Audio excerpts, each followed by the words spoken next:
تو رہے گا کی بات ہے، یہ جو آدمی ہے اس نے بس کہا دیا تھکاوٹ باقی بہت ہو جاتی ہے.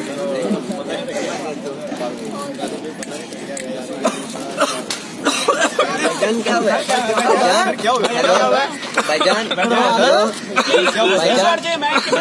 پلیز پیچھے ہٹ جائیں، پلیز ریلیکس ہو جائیں، ریلیکس، کچھ نہیں ہوا، پریشان نہیں ہونا، پلیز ریلیکس ہو جائیں، relax, please I am Farooq, I am trained rescuer, please ذرا چھوڑ دیں، میں آپ کی مدد کرتا ہوں، کچھ نہیں ہوگا، بالکل کچھ نہیں ہوگا، ریلیکس ہو جائیں، تھوڑا سا آگے ہو جائیں، پریشان نہیں ہونا.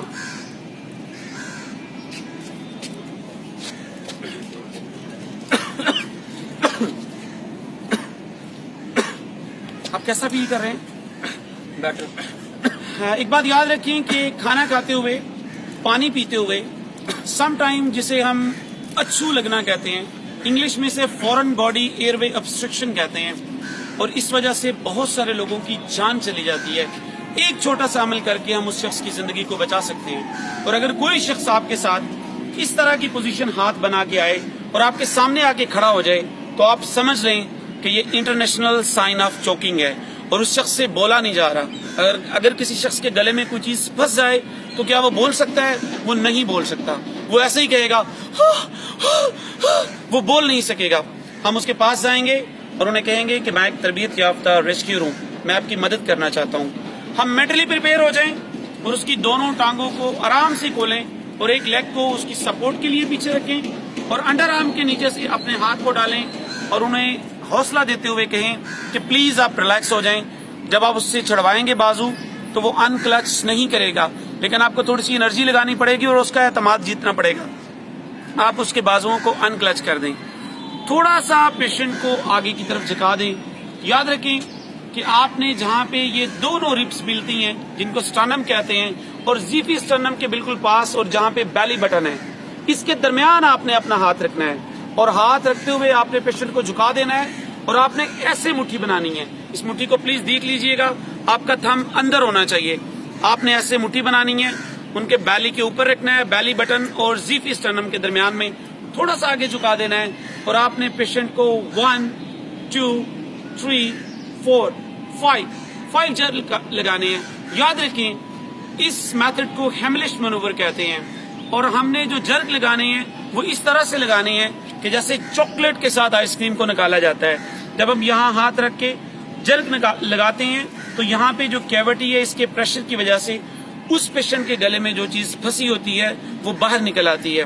یہ بات یاد رکھیں کہ آپ نے جب جرک لگانے ہیں، اگر میں آپ کو وداؤٹ پیشنٹ ڈیمو دوں تو اچھے جرک لگانے ہیں، لائک دس 1 2 3 4 اس طرح سے جرک لگانے ہیں. اور جب تک ریسکیو 1122 اور کوئی میڈیکل ایمرجنسی پہ رسپونڈ کرنے والی سروس نہیں پہنچتی آپ نے یہ عمل جاری رکھنا ہے.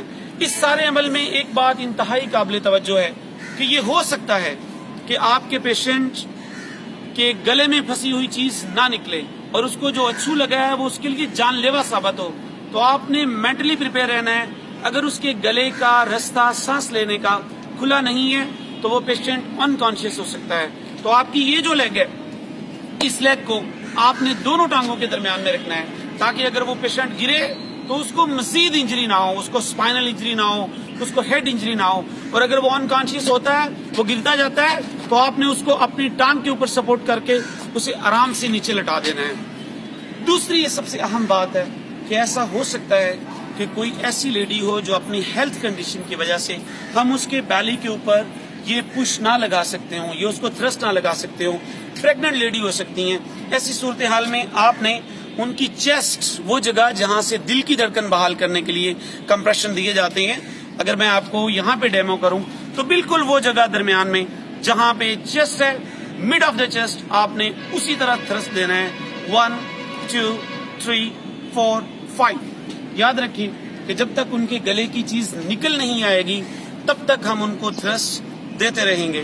یہ ایک اتنا چھوٹا عمل ہے لیکن اگر بر وقت کر دیا جائے تو کسی کی جان بچائی جا سکتی ہے. چھوٹے چھوٹے عمل کر کے ہم انسانیت کی خدمت کر سکتے ہیں اور ان چھوٹے چھوٹے ایکشنز کو اگر ہم اپنے بچوں کو اور بڑے کو سکھائیں تو کسی بھی وقت وہ انسانیت کی خدمت میں اپنا کردار ادا کر سکتے ہیں. بہت شکریہ.